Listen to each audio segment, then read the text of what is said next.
नमस्कार दोस्तों, स्वागत है आप सभी का हमारे YouTube चैनल पावरफुल खड्डा पे।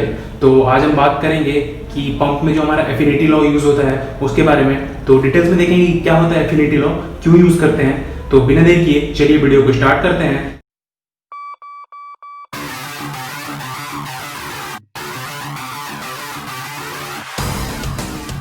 तो देखते हैं कि जो एफिनिटी लॉ होता है, जो पंप के लिए हम यूज करते हैं, ये जनरली आपका पंप और फैन दोनों के लिए यूज होता है। एफिनिटी लॉ होता क्या है? जनरली एफिनिटी का मतलब जो होता है, एफिनिटी का मीनिंग होता है मतलब रिलेशन, ठीक है। तो ये क्या होता है कि इधर लिखा भी हुआ आप देख सकते हैं कि affinity law is relationship of impeller size, speed to capacity head and power, ठीक है। जो हमारे पंप के कैरेक्टरिस्टिक होते हैं, जो भी हमारा इम्पेलर साइज है, स्पीड है और हेड कैपेसिटी कितना है और उसका पावर कितना है, इन सब के बीच का एक रिलेशन होता है, ठीक है। जो एफिनिटी लॉ होता है वो क्या होता है? एक रिलेशन होता है इन सब के बीच में, ओके। तो ये तो बात कर ली हमने कि एफिनिटी लॉ क्या होता है। क्या होता है? ये जनरली रिलेशन होता है आपका जो इम्पेलर साइज है उसके बीच में, जो आपके पंप का स्पीड है उसके बीच में, और जो आपके पंप का जो हेड कैपेसिटी, कितने हेड तक वो पानी फेंक सकता है उसका, और कितना पावर कंज्यूम करेगा, उन सब के बीच का ये एक लॉ है, ठीक है, रिलेशन का लॉ है, ओके। तो अब दूसरा देखते हैं कि why it is required, why required, okay.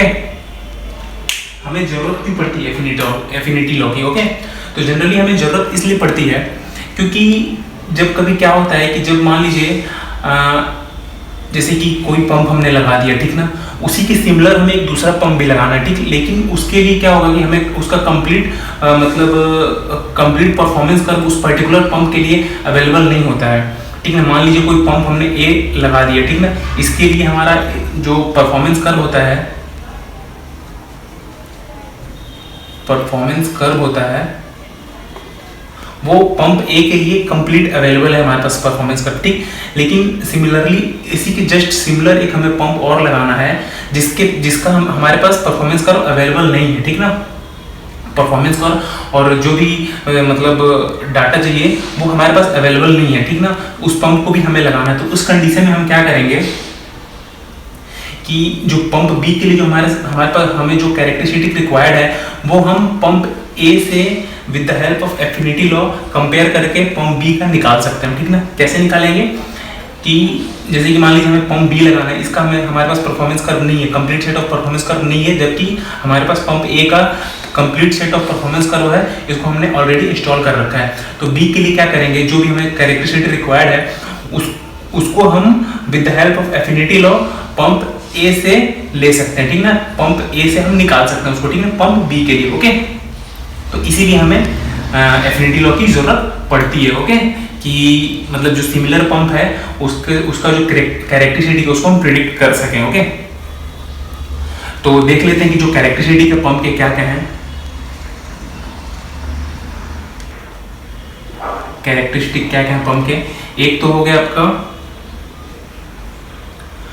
कितना फ्लो दे सकता है, ठीक, और दूसरा है आपका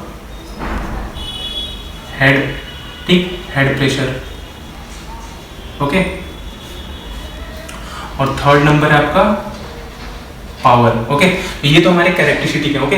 तो अब देखते हैं कि मतलब एफिनिटी लॉ लगा के हम कैसे दूसरे पंप का कैरेक्टरिस्टिक निकाल सकते हैं, ठीक ना। मान लीजिए केस फर्स्ट लेते हैं हम।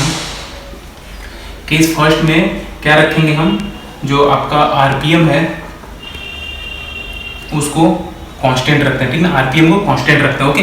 तो इस कंडीशन में क्या होगा, हमारा जो फ्लो है वो डायरेक्टली प्रोपोर्शनल टू डी रहेगा, ठीक ना।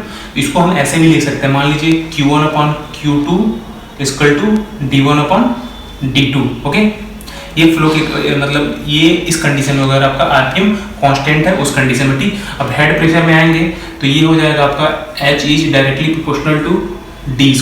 तो इसको हम ऐसे लिख सकते हैं H1/H2 इक्वल टू D1²/D2², ठीक। अब थर्ड देखते हैं हम पावर के केस में क्या होता है, P is directly proportional to D3, ठीक। तो इसको हम कैसे लिख सकते हैं, P1/P2 इक्वल टू D1³/D2³, ठीक। तो ये तो बात कर ली हमने केस फर्स्ट जिसमें आपका आरपीएम कांस्टेंट है। केस सेकंड देखते हैं, ठीक। केस सेकंड में क्या है, आपका जो पंप का इम्पेलर है उसका डाया कांस्टेंट रहेगा, ठीक ना। पंप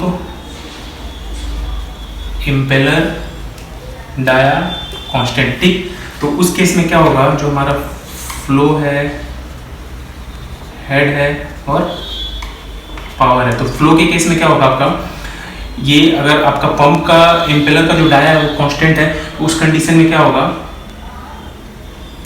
कि Q is flow, Q is directly proportional to N। ठीक, तो इसको हम कैसे लिख सकते हैं, Q1 upon Q2 equal to N1 upon N2। Okay, अब हेड का देख लेते हैं, तो इसमें हो जाएगा आपका H is directly proportional to N, तो इसको हम कैसे लिखेंगे, H1 upon H2 equal to N1 upon N2। ठीक, सॉरी ये N स्क्वायर रहेगा। ओके, अब पावर के केस में देख लेते हैं क्या होगा, पावर के केस में होगा आपका P is directly proportional to N cube, तो इसमें क्या हो जाएगा हमारा P1 upon P2 equal to N1 cube upon N2 cube. ठीक है, थर्ड केस क्या बोलता है हमारा,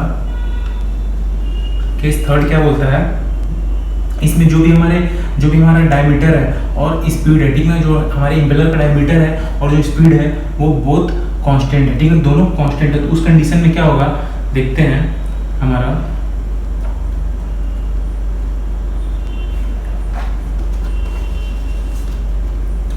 उस कंडीशन में हमारा फ्लो का देखेंगे